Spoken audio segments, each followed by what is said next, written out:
এতিয়া মই ইয়াত উঠিবলৈ চেষ্টা কৰিম তো চাই যাওক কেনেকৈ উঠিম এতিয়া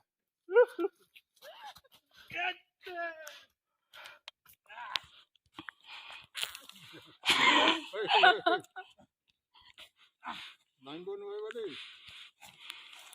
পিছল খাই আহিব লাগিব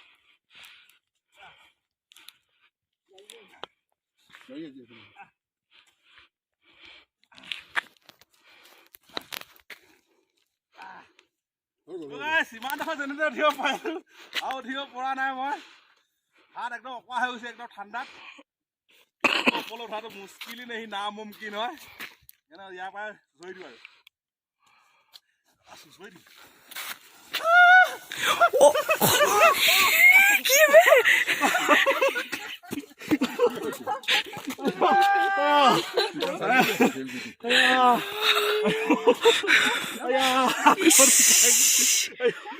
পানী কতে ঢাল